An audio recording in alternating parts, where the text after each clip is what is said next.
Hey guys, welcome back to Dextroy. This is the part of the video on how to root any Android phone.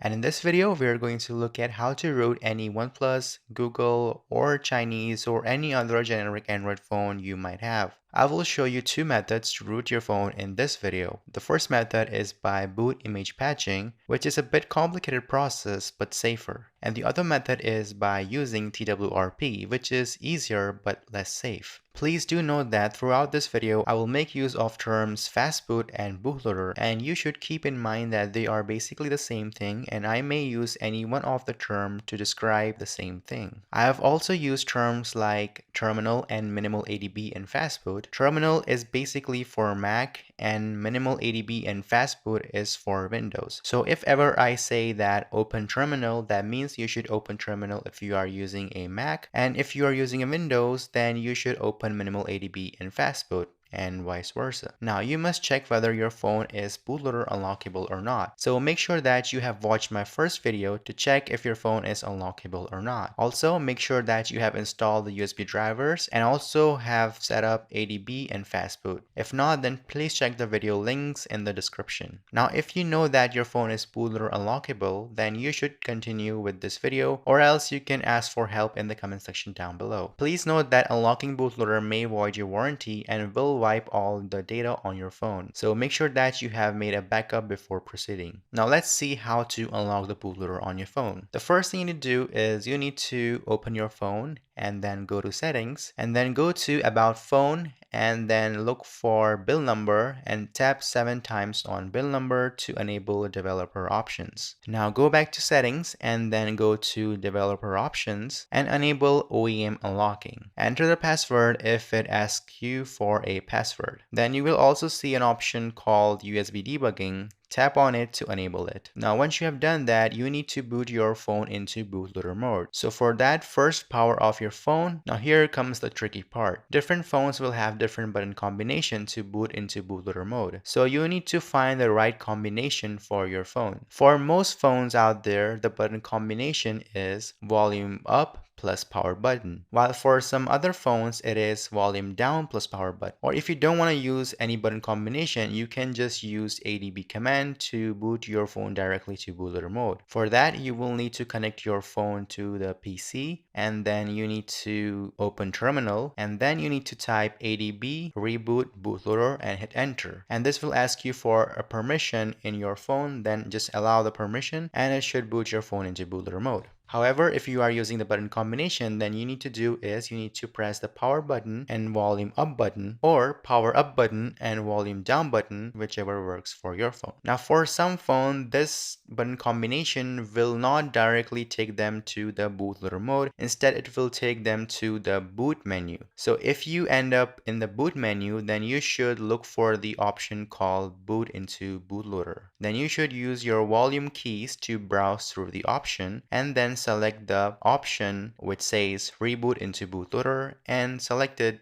with power button, and it should boot your phone into bootloader mode. If you have any problem, then please ask me in the comment section down below. Now once your phone is in the fast boot mode, connect your phone to your PC and make sure that you have already installed all the USB drivers so you don't have any problem connecting your phone. But if you're using a Mac, you don't need to install any drivers. Now once your phone is connected to your PC, you need to open terminal on Mac or open minimal ADB and fastboot on Windows and type fastboot devices and hit enter. This should return a list of devices that are connected to your computer, and you will see your device listed there with an ID. This means that your phone is properly connected to your PC in fastboot mode. And if it doesn't show your device, then it means that your phone is not connected, and it could be that your phone is not in fastboot mode or you haven't installed USB drivers if you're using a Windows. Now once your phone is properly connected, you can also type fastboot get unlock ability. This is to check if your phone is unlockable or not. If it is, then it will return a code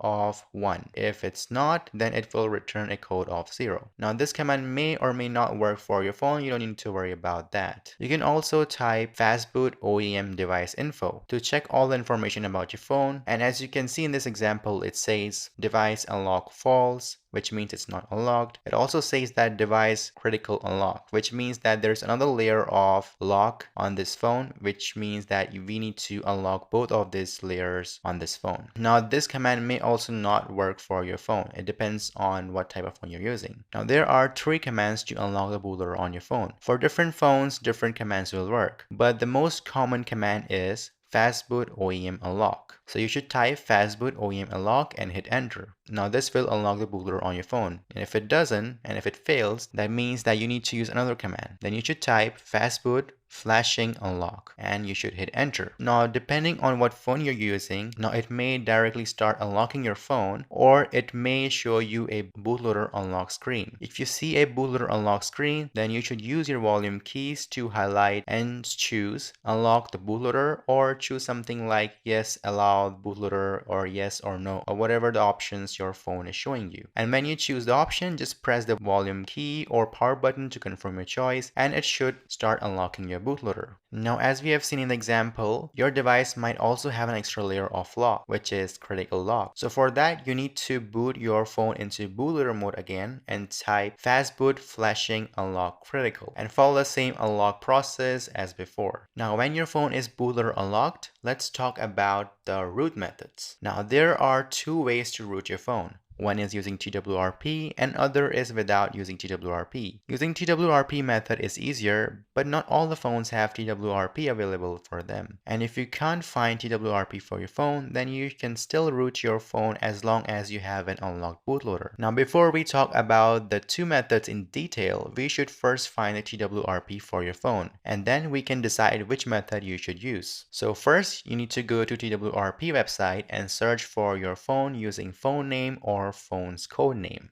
Now you can download TWRP from here. Now if you don't find TWRP there, then you can simply go to XDA, go to your phone section and look for TWRP or search for TWRP and download it from there. Now if you don't find a TWRP here as well, then you can go to this website and look for TWRP for your phone there. And even if you don't find TWRP for your phone, you will still be able to root your phone using other method. Now let's talk about the 2 methods. First is using TWRP. You can use this method if you manage to find a TWRP for your phone, or if you want to install a custom recovery along with rooting your phone. The other method is boot image patching. You should use this method if you didn't find a TWRP or you just want to root your phone without TWRP. Okay, so let's first talk about the boot image patching method. For this method, we would need 2 files. One is your current boot image file and the other is Magisk Manager. To get the boot image file for your phone, first of all, we need to check which ROM version your phone is running. For that, just go to Settings, go to About,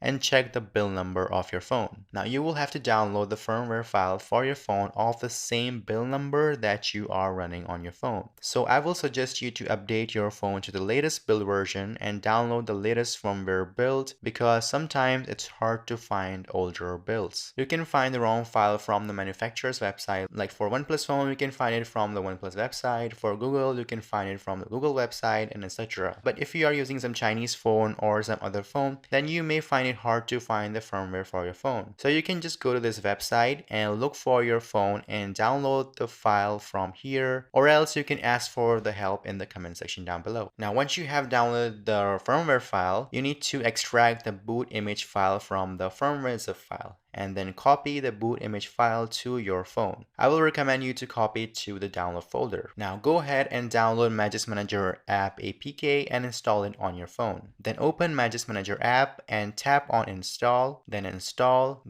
select and patch a file and select your stock boot image file. Magisk Manager will install Magisk to your boot image and store it in the download folder as magiskpatch.img. Now all you have to do is copy this file from your phone to your computer. Now boot your phone into fast boot mode again and connect your phone to your PC and then open the terminal on Mac or open minimal ADB and fastboot on Windows and type fastboot devices and hit enter to check if your phone is properly connected. Now you have to type fastboot flash boot and the path of the Magisk patched image file. If you cannot type the path, just drag and drop the file to the terminal and it should enter the path of the file automatically. In my case, I open the terminal in the same folder as where the image file is, so I don't need to type the whole path. Now hit enter and it should start flashing the file. Now once that's done, you need to type fastboot continue and hit enter, and that's it. Now it will reboot your phone and your phone should be rooted. Now once your phone boots up, open Magisk Manager and you should check and verify if it's rooted. Okay, so that was the first method. Now let's talk about the second method, which is rooting using TWRP. Now before we begin, I just want to make clear that in this method, I will only show you the way to root your phone using TWRP, and I may not show how to install TWRP as it's not the purpose of this video, and the process can get a bit complicated considering different type of phones out there. So I will cover the complete process of installing TWRP in another video. In this video, we will only focus on reading process rather than installing the process of TWRP, and will only cover as much as needed. So the first thing you need to do is you need to make sure that you have already downloaded TWRP image file for your phone on your computer. You also need to download Magisk zip file. You can either download this on your phone or on your PC. Also download the Magisk Manager app just in case. All the links will be in the description. Now what you need to do now is you need to boot your phone into fast boot mode as we did before. Connect your phone to your computer using USB cable and open terminal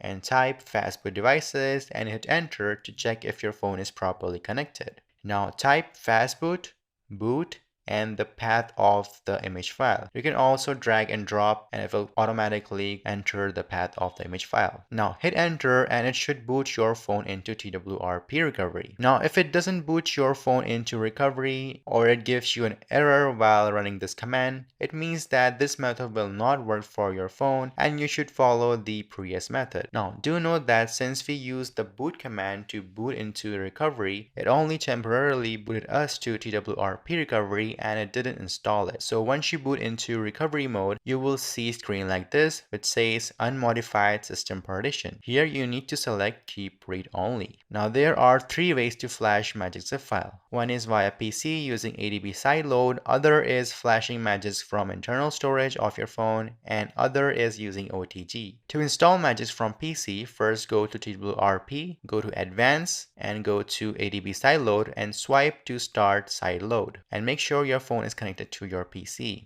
Open terminal and type ADB sideload and path of the Magisk zip file. Hit enter and it should start flashing the Magisk zip file to your phone. If your Magisk zip file is in the internal storage, go to install and browse for Magisk zip file. Select zip file and swipe to flash it. Once it's done flashing, your phone is rooted and now you can reboot your phone. You can also confirm root by checking Magisk Manager app on your phone, and if the app is not there, then you can easily install it via APK file that you have downloaded before. So that's it guys, I hope you found this video useful and were able to root your phone. If you encountered any problem, do not hesitate to ask anything in the comment section down below and I will try my best to help you out. Also, don't forget to check out my other videos where I talked about how to install Expose framework, which is used for installing powerful tools and customization, and other video where I talked about how to install Substratum for theming your phone, and another video where I talked about how to install custom ROM. So make sure you check out those videos as well. And for more awesome videos like this, please subscribe to the channel and I will see you in the next one.